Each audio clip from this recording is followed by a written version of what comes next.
Hari ini 20 hari bulan 12 2022, Perdana Menteri Malaysia yang ke-10 Datuk Seri Anwar Ibrahim telah pun mengumumkan berkaitan dengan kesinambungan bantuan keluarga Malaysia 2022 untuk tahun 2023 dalam sidang Dewan Rakyat yang pertama hari kedua, iaitu hari terakhir.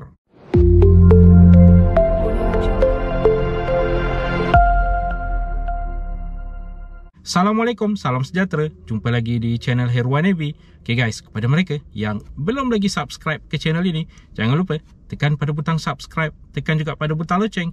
Thank you guys. Dalam video yang terdahulu, admin telah pun war-warkan berkaitan dengan pengumuman yang telah pun diberitahu oleh Perdana Menteri Malaysia ke-10 Datuk Seri Anwar Ibrahim berkaitan dengan bantuan tunai rakyat ataupun mungkin nama singkatannya BTR yang akan menggantikan bantuan keluarga Malaysia 2022, dan beliau juga ada mengatakan bahawa BTR ataupun bantuan tunai rakyat ini adalah sama perinciannya seperti apa yang telah dinyatakan dalam bajet 2023 yang dibentangkan pada bulan Oktober 2022 baru-baru ini. Cuma mungkin namanya saja akan ditukar kepada bantuan tunai rakyat kerana itu yang disebut oleh Perdana Menteri dalam ucapan beliau. Itu nama yang disebut, bukannya BKM 2023. Jadi pelbagai persoalan juga yang timbul daripada ramai rakyat Malaysia di luar sana, antaranya adalah berkaitan dengan kemaskini, permohonan baru dan juga amaun keseluruhan yang akan diluluskan. Okay, harus diingatkan, Perdana Menteri menyatakan bahawa pembayaran fasa pertama akan berlaku pada bulan Januari 2023, bulan hadapan, di mana RM300 akan dibayar untuk kategori isi rumah dan RM100 akan dibayar untuk kategori bujang. Okay, harus diingatkan juga amaun 300 dan 100 bukannya amaun keseluruhan untuk kedua-dua kategori ini, tetapi itu adalah amaun pembayaran untuk fasa pertama pada bulan Januari 2023 ini. Jadi persoalannya sekarang ini seperti yang dinyatakan sebentar tadi berkaitan dengan kemaskini dan pendaftaran ataupun permohonan baru terlebih dahulu. Okay, untuk kemaskini dan permohonan baru ini bakal diinformasikan oleh lembaga hasil dalam negeri. Mungkin akan ada platform rasmi terbaru untuk bantuan tunai rakyat ini kerana sebelum ini kita ada bantuan keluarga Malaysia 2022. Platformnya adalah bkm.hasil.gov.my. Jika ditukar nama ke BTR, berkemungkinan besar akan jadi btr.hasil.gov.my.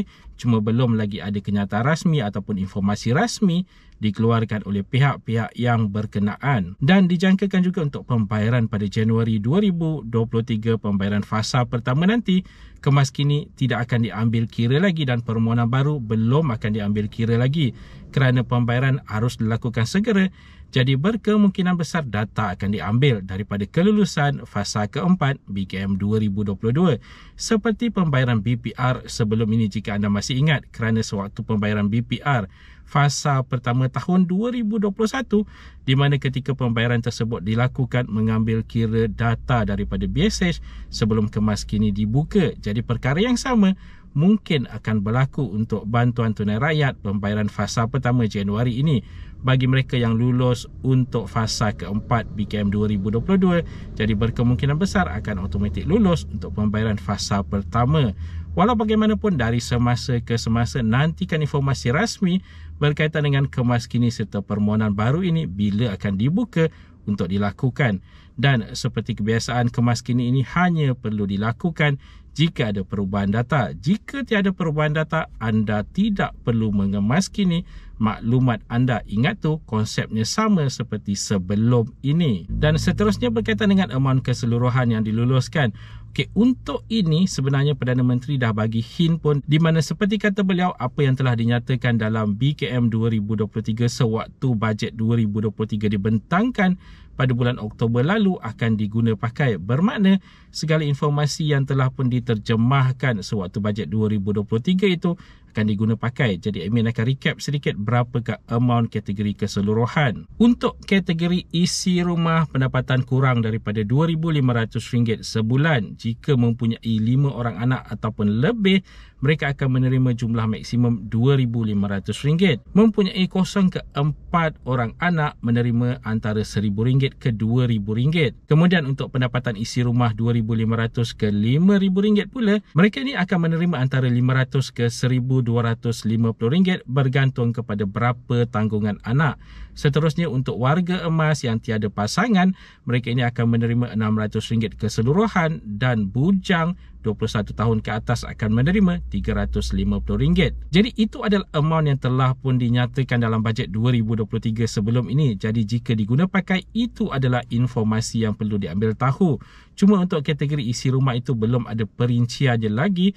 Nantikan informasi terkini daripada Lembaga Sil Dalam Negeri. Bagi bujang, kalau diikutkan 21 tahun ke atas akan menerima jumlah keseluruhan RM350 seperti yang dinyatakan dalam bajet 2023 pada bulan Oktober lalu. Dan bujang warga emas akan menerima keseluruhan RM600 seperti yang dinyatakan juga dalam bajet 2023. Jadi guys, itu adalah informasi awal yang kita ketahui setakat ini. Nantikan informasi seterusnya berkaitan dengan bantuan tunai rakyat ini dari masa ke semasa.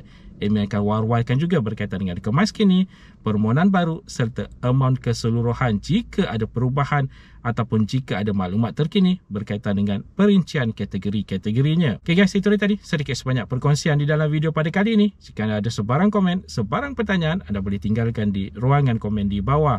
Dan kepada mereka yang belum lagi subscribe ke channel ini, jangan lupa tekan pada butang subscribe, tekan juga pada butang loceng. InsyaAllah kita berjumpa lagi di video yang akan datang. Stay safe, stay healthy. Assalamualaikum.